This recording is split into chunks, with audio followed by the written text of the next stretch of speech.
So now that we have this notion of a directional derivative, we can ask these types of questions. So think about a function, the graph of a function. So say z equals f of x, y.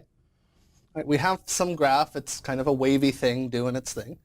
And we can ask sort of, in which direction is this function increasing as fast as possible, right? So for example, say that function, if what it was is like an altitude map for a mountain range, we could ask, standing at the point I am, where is the steepest slope? Maybe you want to avoid it, or maybe you want to try and climb up the steepest slope. But at any rate, how can we find that? Well, if you remember, the derivative in Calc 1 kind of tells you what's the rate of change of the function, or the slope of the function. Well, that's kind of the same thing that happens here. Because remember, for partial derivatives, they tell you the slope in either the x or the y direction of the function. This directional derivative is going to let us do it in any direction. So asking in what direction is the function increasing the fastest is the same as saying in what direction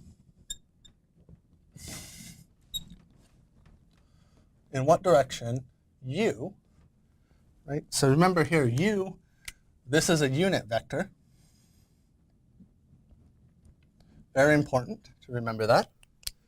Right? So in what direction u is du f the largest?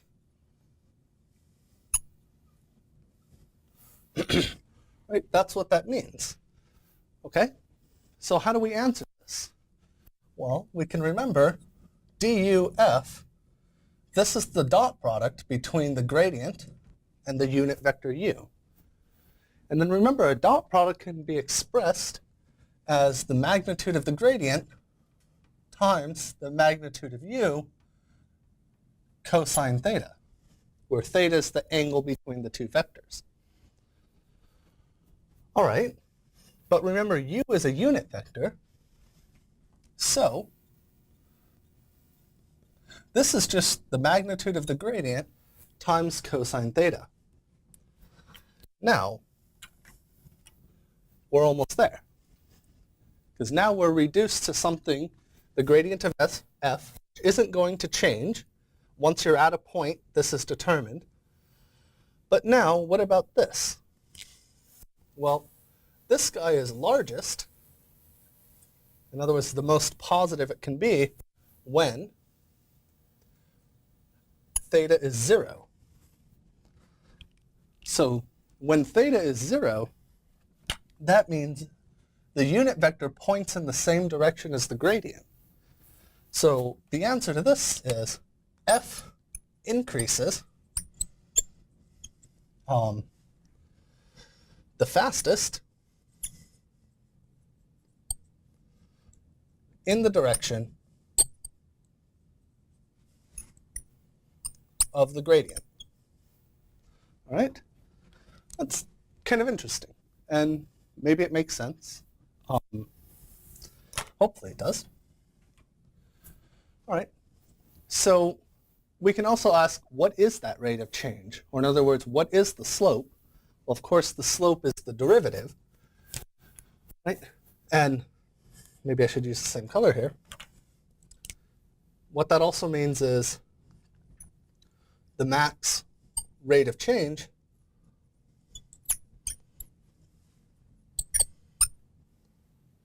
is, of course, the directional derivative in that direction, which is if cosine or theta is 0, cosine of theta is 1, so all we're left with is gradient of f. So the derivative in the direction of u is just the gradient of f, right? If u is parallel to or in the direction of the gradient. Okay? All right. So we can ask a question now that's example. So let's find the maximum rate of change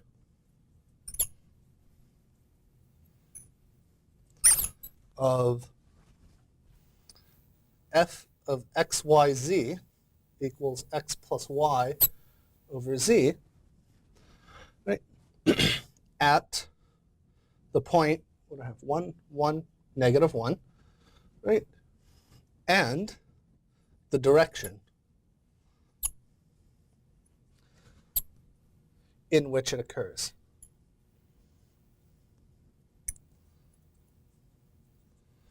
Right. So remember here, there's nothing about this up here that says it has to be, two-dimensional. It could have 3 variables, 4, as many as you want. Okay? So let's go ahead and solve this now.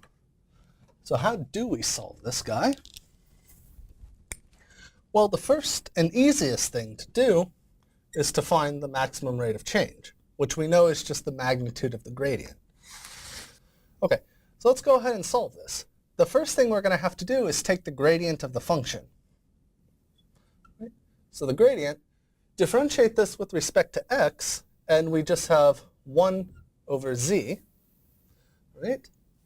Differentiate this with respect to y, and we also just have 1 over z. And differentiate this with respect to z, and we have negative x plus y over z squared. Okay? So now what we have to do is plug in the point. So the gradient of f, close that back up, gradient of f at 1, 1 minus 1, well, 1 over negative 1, so negative 1, and here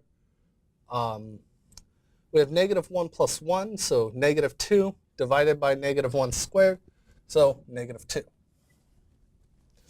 Right? So the max rate of change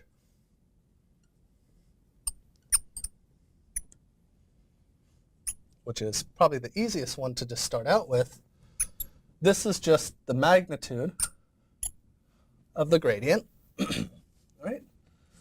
And that is the square root of 1 plus 1 plus 4, so square root of 6, right?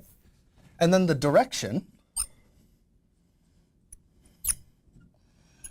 well, this has got to be the gradient of f divided by the gradient of f, right? Because we want the unit vector in the direction of the gradient, right? And this is why it's kind of best to compute the max rate of change first, because we already need that. So that tells us right away that this is minus 1 over root 6, minus 1 over root 6, and minus 2 over root 6, right? So that's it for computing this. Hopefully that all made sense, and see you in the next video.